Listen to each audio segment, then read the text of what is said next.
তোমাদের সবাইকে সানা smile education সেন্টারে স্বাগত জানিয়ে আজকের পর্বটি শুরু করছি। আজকে তোমাদের সমাধান করে দেখাবো তোমরা যারা 2024 সালে একাদশ শ্রেণীর পরীক্ষা দেবে তোমাদের জন্য ভূগোল বিষয়ে আজকে সমাধান করে দেখাবো। চতুর্থ অধ্যায় বায়ুমণ্ডল থেকে যে সমস্ত এমসিকিউ আছে এই ভিডিওতে তার সমাধান করে দেখাবো। তোমাদের খুব শীঘ্রই বাকি অধ্যায়গুলো সমাধান পেয়ে যাবে এমসিকিউর আমাদের রায় মার্টিন প্রশ্নবিচিত্র থেকে। চলো দেরি না করে মূল বিষয়ে যাওয়া যাক। প্রথম প্রশ্ন আছে কি আছে, মহাদেশগুলির প্রকৃত শেষ সীমা হলো, এটা উত্তর হবে মহীঢাল। পরের প্রশ্ন দেখো চ্যালেঞ্জের উচ্চভূমি অবস্থিত, এটা উত্তর হবে আটলান্টিক মহাসাগরে। পরের প্রশ্ন দেখো আটলান্টিক মহাসাগরের তলদেশে ডলফিন উচ্চভূমি ও চ্যালেঞ্জের মালভূমি যে সামুদ্রিক খাত দ্বারা বিচ্ছিন্ন তার নাম হলো, এটা উত্তর হবে রোমানস খাত। পরেরটা দেখো চার দাগে কি আছে, মহীসোপানের গভীরতা সাধারণত 200 মিটার। পরেরটা দেখো একটি প্রবাল দ্বীপের উদাহরণ হলো, এটা উত্তর হবে মালদ্বীপ। পরের প্রশ্ন দেখো 6 দাগের, ভারত মহাসাগরের গভীরতম সমুদ্র খাতের নাম হলো সুন্দা খাত। পরের প্রশ্ন দেখো 7 দাগের কি আছে, মধ্য আটলান্টিক শৈলশিরার দক্ষিণ অংশের নাম কি, এটা উত্তর হবে চ্যালেঞ্জার শৈলশিরা। পরের প্রশ্ন দেখো 8 দাগের, চ্যালেঞ্জার উচ্চভূমি যে গোলার্ধে অবস্থিত তা হলো দক্ষিণ গোলার্ধ। পরের প্রশ্ন দেখো কি আছে, চ্যালেঞ্জার উচ্চভূমি যে গোলার্ধে অবস্থিত তা হলো দক্ষিণ গোলার্ধ। পরেরটা দেখো আন্দামান খাত অবস্থিত ভারত মহাসাগরে। পরের প্রশ্ন দেখো 10 দাগে কি আছে, পৃথিবীর গভীরতম সমুদ্র খাত মারিয়ানা অবস্থিত, এটা কোথায়, প্রশান্ত মহাসাগরে।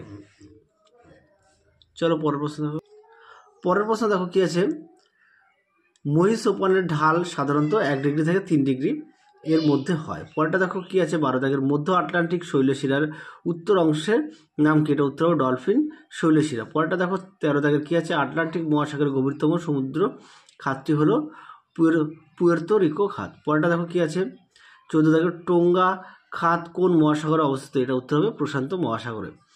পরের প্রশ্ন দেখো পৃথিবীর গভীরতম সমুদ্র খাত হলো মারিয়ানা খাত। পরের প্রশ্ন দেখো প্রশান্ত মহাসাগরের গড় গভীরতা 4200 মিটার। পরের প্রশ্ন দেখো 17 দাগের কি আছে, মহীঢাল হলো মহীসোপানের প্রান্তভাগ থেকে গভীর সমুদ্রের সমভূমি। পরের প্রশ্ন দেখো 18 দাগের, সমুদ্র তলদেশে যে শিলা বেশি দেখা যায় তা হলো ব্যাসল্ট। পরের প্রশ্ন দেখো সমুদ্র জলের গভীরতা মাপার একক হলো ফ্যাদম। পরের প্রশ্ন দেখো পৃথিবীর বৃহত্তম প্রবাল প্রাচীর হলো গ্রেট ব্যারিয়ার রিফ।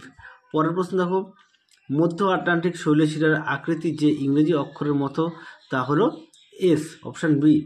পরের প্রশ্ন দেখো আয়তনের দিক থেকে পৃথিবীর দ্বিতীয় বৃহত্তম মহাসাগর হলো আটলান্টিক মহাসাগর। পরের প্রশ্ন দেখো 23 দাগের, সমুদ্রের গভীরতা নির্ণয় করা হয় শব্দ তরঙ্গের দ্বারা, অপশান বি।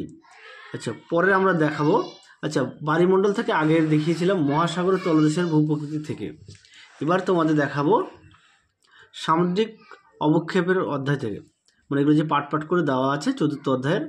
আচ্ছা সিন্ধু কর্দের সঞ্চয় বেশি দেখা যায় গভীর সমুদ্রতলে। পরেরটা দেখো অজৈব অবক্ষেপ বেশি দেখা যায়, এটা হচ্ছে অপশান বি অগভীর সমুদ্রে। পরেরটা দেখো কি আছে 3 দাগের প্রশ্নের উত্তরটা হচ্ছে অপশান এ গভীর সমুদ্র। পরের প্রশ্ন দেখো কি আছে 4 দাগের প্রশ্নের উত্তরটা হবে অপশান বি স্তন্যপায়ী সামুদ্রিক প্রাণীর। 5 দাগের প্রশ্নের উত্তরটা হবে অপশান সি টেরোপড। পরেরটা দেখো 6 দাগের প্রশ্নের উত্তরটা হবে অপশান ডি। 7 দাগের প্রশ্নের উত্তরটা হবে অপশান বি। আচ্ছা 8 দাগের প্রশ্নের উত্তরটা হবে অপশান বি। 9 দাগের প্রশ্নের উত্তরটা হবে অপশান সি। 10 দাগের প্রশ্নের উত্তরটা হবে অপশান সি। 11 দাগের প্রশ্নের উত্তরটা হবে অপশান এ। 12 দাগের প্রশ্নের উত্তরটা হবে অপশান ডি। 13 দাগের প্রশ্নের উত্তরটা হবে অপশান বি। তারপরে দেখো 14 দাগের প্রশ্নের উত্তরটা হবে অপশান এ। 15 দাগের প্রশ্নের উত্তরটা হবে অপশান সি। 16 দাগের প্রশ্নের উত্তরটা হবে অপশান এ। 17 দাগের প্রশ্নের উত্তরটা হবে অপশান এ। তারপরে আমরা দেখব সমুদ্র জলের উষ্ণতা থেকে কোন কোন এমসিকিউগুলো আছে। 1 দাগের প্রশ্নের উত্তরটা হবে অপশান বি। 2 দাগের প্রশ্নের উত্তরটা হবে অপশান এ। 3 দাগের প্রশ্নের উত্তরটা হবে অপশান সি। 4 দাগের প্রশ্নের উত্তরটা হবে অপশান এ। 5 দাগের প্রশ্নের উত্তরটা হবে অপশান বি, উত্তরটা হবে অপশান এ। 7 দাগের প্রশ্নের উত্তরটা হবে অপশান বি। চলো এবার দেখব সমুদ্র জলের লবণতা থেকে কোন কোন এমসিকিউগুলো আছে। 1 দাগের প্রশ্নের উত্তরটা হবে অপশান ডি। 2 দাগের প্রশ্নের উত্তরটা হবে অপশান সি। 3 দাগের প্রশ্নের উত্তরটা হবে অপশান ডি। 4 দাগের প্রশ্নের উত্তরটা হবে অপশান ডি। 5 দাগের প্রশ্নের উত্তরটা হবে অপশান বি। 6 দাগের প্রশ্নের উত্তরটা হবে অপশান এ। 7 দাগের প্রশ্নের উত্তরটা হবে অপশান সি। 8 দাগের প্রশ্নের উত্তরটা হবে অপশান এ। 9 দাগের প্রশ্নের উত্তরটা হবে অপশান বি। 10 দাগের প্রশ্নের উত্তরটা হবে অপশান সি। 11 দাগের প্রশ্নের উত্তরটা হবে অপশান এ। তারপরে দেখো 12 দাগের প্রশ্ন উত্তরটা হবে অপশান বি, 13 দাগের প্রশ্ন উত্তরটা হবে অপশান বি, 14 দাগের প্রশ্ন উত্তরটা হবে অপশান ডি। চলো এরপরে দেখবো সমুদ্র জলের ঘনত্ব থেকে কোন কোন প্রশ্নগুলো আছে। 1 দাগের প্রশ্ন উত্তরটা হবে অপশান বি, 2 দাগের প্রশ্ন উত্তরটা হবে অপশান বি, 3 দাগের প্রশ্নের উত্তরটা হবে অপশান সি, 4 দাগের প্রশ্ন উত্তরটা হবে অপশান এ, 5 দাগের প্রশ্ন উত্তরটা হবে অপশান সি, 6 দাগের প্রশ্ন উত্তরটা হবে অপশান বি। তারপরে দেখবো সমুদ্র স্রোত থেকে কোন কোন এমসিকিউগুলো আছে। 1 দাগের প্রশ্নের উত্তরটা হবে অপশান সি, 2 দাগের প্রশ্ন উত্তরটা হবে অপশান বি, 3 দাগের প্রশ্ন উত্তরটা হবে অপশান বি, 4 দাগের প্রশ্ন উত্তরটা হবে অপশান এ, 5 দাগের প্রশ্ন উত্তরটা হবে অপশান বি, 6 দাগের প্রশ্ন উত্তরটা হবে অপশান এ, 7 দাগের প্রশ্ন উত্তরটা হবে অপশান এ, 8 দাগের প্রশ্ন উত্তরটা হবে অপশান এ, 9 দাগের প্রশ্ন উত্তরটা হবে অপশান এ, 10 দাগের প্রশ্ন উত্তরটা হবে অপশান এ, 11 দাগের প্রশ্ন উত্তরটা হবে অপশান বি, 12 দাগের প্রশ্ন উত্তরটা হবে অপশান বি, 13 দাগের প্রশ্ন উত্তরটা হবে অপশান সি, 14 দাগের প্রশ্ন উত্তরটা হবে অপশান এ, 15 দাগের প্রশ্ন উত্তরটা হবে অপশান সি। চলো পরের প্রশ্ন দেখাই। চলো এবার সমাধান করে দেখাবো জীবমণ্ডল থেকে, অর্থাৎ পঞ্চম অধ্যায়। 1 দাগের প্রশ্নের উত্তরটা হবে অপশান এ লিন্ডেম্যান, 2 দাগের প্রশ্নের উত্তরটা হবে অপশান ডি। তারপরে দেখবো 3 দাগের প্রশ্নের উত্তরটা হবে অপশান সি, 4 দাগের প্রশ্নের উত্তরটা হবে অপশান এ, 5 দাগের প্রশ্নের উত্তরটা হবে অপশান সি, 6 দাগের প্রশ্নের উত্তরটা হবে অপশান এ, 7 দাগের প্রশ্নের উত্তরটা হবে অপশান এ, 8 দাগের প্রশ্নের উত্তরটা হবে অপশান ডি, 9 দাগের প্রশ্নের উত্তরটা হবে অপশান ডি 10%, 10 দাগের প্রশ্নের উত্তরটা হবে অপশান বি খাদ্য শৃঙ্খল, 11 দাগের প্রশ্নের উত্তরটা হবে অপশান সি বায়োম। তারপরে দেখো 13 দাগের প্রশ্নের উত্তরটা হবে অপশান ডি, 14 দাগের প্রশ্নের উত্তরটা হবে অপশান সি, 15 দাগের প্রশ্নের উত্তরটা হবে অপশান সি স্বভোজী, 16 দাগের প্রশ্নের উত্তরটা হবে অপশান বি।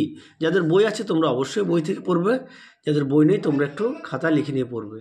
তারপরটা দেখো 16 দাগের প্রশ্নের উত্তরটা হবে অপশান বি, 17 দাগের প্রশ্নের উত্তরটা হবে অপশান এ, 18 দাগের প্রশ্নের উত্তরটা হবে অপশান বি, 19 দাগের প্রশ্নের উত্তরটা হবে অপশান ডি মাছরাঙা, 20 দাগের প্রশ্নের উত্তরটা হবে অপশান সি উকুন, 21 দাগের প্রশ্নের উত্তরটা হবে অপশান সি বহুমুখী, 22 দাগের প্রশ্নের উত্তরটা হবে অপশান ডি হরিণ, 23 দাগের প্রশ্নের উত্তরটা হবে অপশান এ নেরিটিক, 24 দাগের প্রশ্নের উত্তরটা হবে অপশান ডি বাস্তুতন্ত্র, 25 দাগের প্রশ্নের উত্তরটা হবে অপশান অপশান সি অটোইকোলজি। পরেরটা দেখো 26 দাগের প্রশ্নের উত্তরটা হবে অপশান এ।